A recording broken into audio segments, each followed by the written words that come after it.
This is your one and only 𝐵𝑒𝑟𝑒_81 with your daily dose of video goodness, and welcome back to another informational Valheim video. Today we're going to talk about fires and lighting. Let's get to it. So the first thing we're going to talk about is getting fires on structures that they normally wouldn't be able to be on. As you see here, I have stone foundation and I have a bonfire on top of it. Normally you can't do that. If we come over here and we try to grab a bonfire, you can see it won't let me place it. In order to do this, it's relatively simple. So what we're going to do is we're just going to delete these outer edges here, and you want to start with just a nice little strip of like 3 or more, somewhere around there. I'm going to use 3 for, well, we're going to have 4, but these won't count. I'm going to take it across here. So something like this, and then you want to grab your raise tool, and you're going to stand right on it and raise right on the edge like that. And then you're going to do the same thing on the other side, so that you should end up with something like this. Now, let's see if it'll place. If it doesn't place right away, oh, right there we go. So you can see it's gonna place. If it doesn't, just raise out a little more. So if you're having issues getting it to place, just do the same thing. Make sure that you're not really touching this because you don't want this to raise again. You want it to stay relatively even, and then you would just raise like right here. But don't completely bury your entire structure. If you bury all of these foundations, they will explode because they'll be underground and they won't have any support. So most of your structure needs to be above ground. So anyway, we're gonna go back over here. We're gonna place our fire like that, and then we're going to grab our level tool and we're gonna stand at a lower spot. So like right here, and we're just going to lower that, and then over there I'm going to lower that, and then come over to this side and continue to lower it. Now what we're going to do is we're just going to grab our foundation pieces and we're going to place them around it like that. Now obviously if you want this on like the second floor of something, it's going to be a little bit more difficult than being on ground level, but there you go. And now we have fire on top of this foundation. You can do the same thing with the wood foundations and the normal campfires. So for example, let's say I have a little setup like this and I want to get a normal campfire on it, and I can't. All I have to do is bring this ground here up to the same level as the rest of my structure. And if that doesn't work, if you stand on the structure and you try to raise it and it doesn't raise, then just place once and then go back to leveling and then level it like that. So now you can see, there we go. We got it level. Now all I have to do is come over here and place a fire. And then if I come back over to my floor pieces here, I can snap a floor piece underneath of that. Sometimes it's a little iffy. If you have issues, oh, we just had it.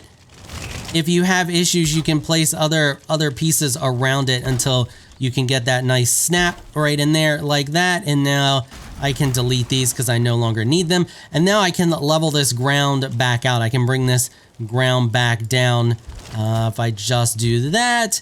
And there you go. We've got it out of our floor. And now we have a fire on a wood surface. Another little trick with campfires early on is you can put them on stumps. So if you're building a house early on and you want to have your campfire at ground level with the rest of your house, we can come over here and we can drop a campfire right on that stump like that. And then we can grab our floor pieces and we can snap them like so. And these, even though they're not touching the ground, they're touching the tree trunk, which counts as part of the map. And as you can see, we have full stability there. So now what we can do is we could just build our full house out and continue to build out. We can raise the ground a little bit around this. The stump will raise with the ground. So when you're raising the ground around it to bring it up level with your house, don't raise the stump. So if you want to raise it, you raise around the stump, because if I raise the stump too much, you can see there, it'll pop up. So then it'll pop up through your structure and you don't want that. So you just raise around the stump, leave the stump there, and then everything else should end up with should end up being foundation support, as you see there. When you're building in the trees, if you're trying to build a tree house, as you see here, a normal campfire can't attach to the tree like everything else.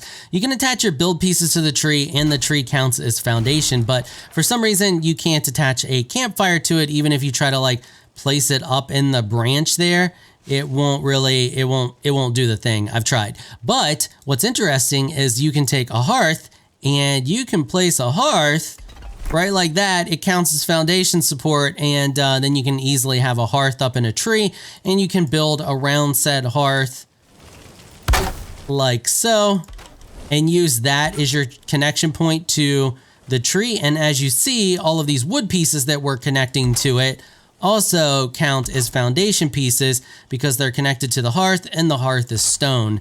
So you can easily use the hearth as the basis for your treehouse and then have the fire inside your treehouse super easy. Also, because I know people are going to ask, and I forgot to mention it when we were talking about this bonfire, it also works on wood structures. As you see here, we can just delete all of these and replace them with wood, and the bonfire still hangs out there.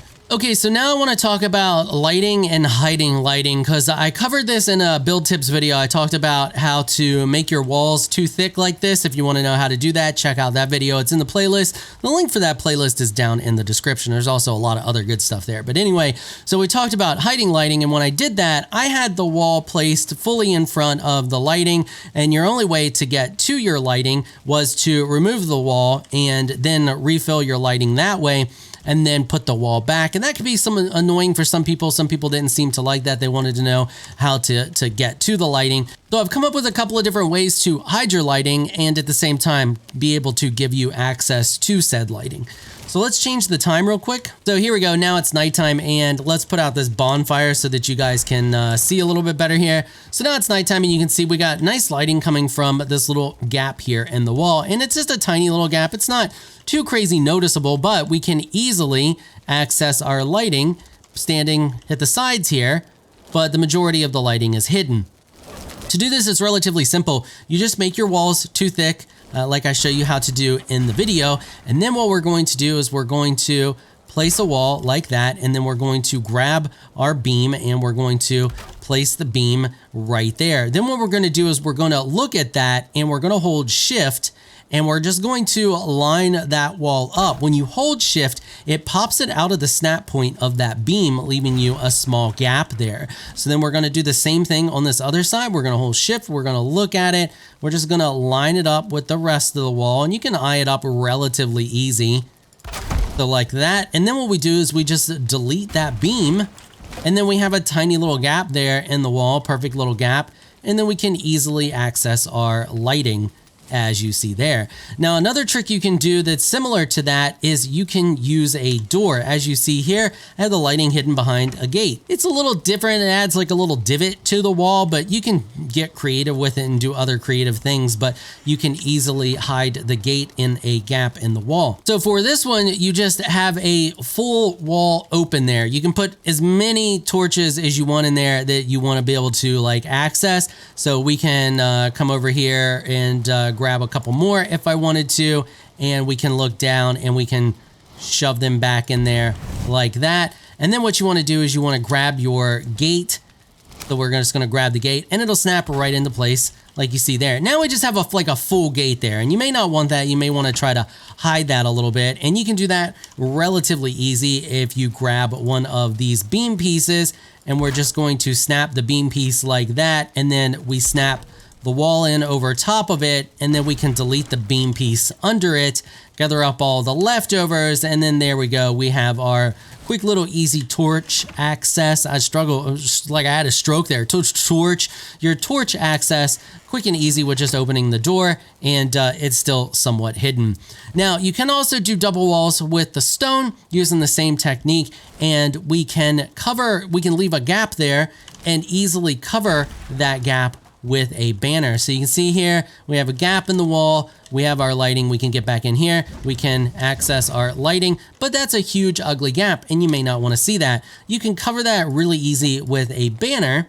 We'll just place a banner right there like that. It helps disguise the gap, but the banner is not really tangible in the game, so you can run through it, and it's kind of like a little hidden door, and you can go back in there and access your lighting. So you hide your lighting, you get the benefits of the lighting, but at the same time, it is hidden. Now, here we have a little bit more of a complex setup, and for this one, I haven't really hidden the lighting. I've just changed the way that the lighting looks to add more lighting options because they're relatively limited with just the torches and the few things that we have here. So I'm going to show you how I did this. This was really simple. It's just a little bit of pieces here. If I break it down, you can see we have a stand and the torch and all of that good stuff. So let's just quickly rebuild that from scratch. So what you're going to do is you're going to take one of the 26-degree wood crosses, and those will snap right to, let's get a section over here that's not connected to that section.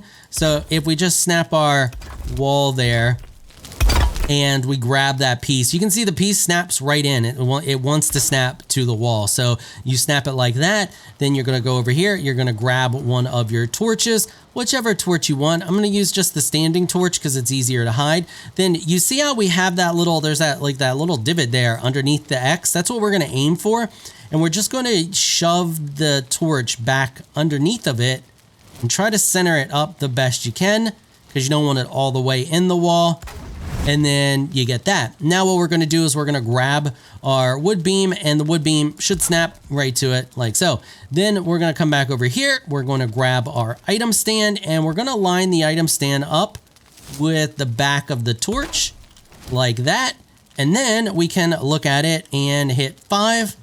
And then we've disguised our lighting. Now, in order to refill that torch though, you're gonna have to pick it up. When you pick it up, you can see we can access the torch, and then you just look over to the side to re-access the item stand, and then you put the buckler back, and there you go, you got covered lighting. Now, another thing that you can do is you can actually sink the brazier down into the ground, and it doesn't have to be touching anything from the top, and you can use it in all kinds of different ways. One of those ways is for cooking food. As you see here, I have a cooking station. Over top of it, that's a brazier down there, and then I just put signs around it, and if we hang food there and we wait patiently, the food will eventually cook. It works just like a campfire. And there you go, you can see that it cooked the meat. So in order to do this one was a little bit more complex. So we're gonna grab some stone, we're gonna throw some stone down over here, and I'll show you how we made this one. So to do this, you're gonna need a 45-degree beam, and you're gonna use that beam to sink that brazier down into the ground, and you're gonna have to try to eye it up, and it can take a little bit of trial and error. So what we're gonna do, we're gonna hold shift. We're actually gonna push this out because I want to try to center this here, and then we're gonna take a look. That should be, actually I think that's gonna be a little off center. So let's just bring it forward a little bit like that. Then we can come over here and we can grab our brazier, and then we just look at the underside of that beam, or yeah, the beam there. And we're just going to bring it up something like that. So it's just touching the ground there. Then we can delete the beam. Now the brazier will just hang out there because it's touching the ground. Then what we can do is we can just grab the signs, and we can put signs around it, or you can use other beams, whatever you want to do to enclose it like that. And then for the cooking station, to get that over top, what I did is I just grabbed 2 of these and I put these on either side so that the cooking station had something to rest on. And then you can line your cooking station up with it. It should. If you can't get it in the right spot, an easy fix is to grab a wood beam, and you're just gonna hold down shift and line that beam up in the middle and back. And then when we grab our crafting or our cooking station, you can see it's lining up on that beam, and then it should also be touching those other ones. And then if you delete it, it should stick. And I didn't get it just right. Once again, this is one of those ones where you're gonna have to mess with it a little bit, but it's good enough, and then you should be able to cook. Now, you don't have to box it all in like we've done there. You can do a lot of other creative stuff with this technique. So here I've used the same technique to lower the brazier down to the ground so that it's touching, and then I just used a bunch of beams to create like a little box around it to create a little fireplace type situation around it. Instead of having the normal campfire, now you have the brazier, which does not put off nearly as much smoke. You can see that here, even though that it's in a nice little tight little location, that it's not putting itself out like a normal campfire would do, even though we have it covered like you see here. You can also use this method inside of a treehouse. As you see here, we are definitely inside of a treehouse. If you don't want to use a hearth inside of your treehouse, you want a much smaller, just little cooking station, you can use this technique inside of your treehouse as well. I don't have this actually connected to the top here. If I remove all of this, this is just here for looks.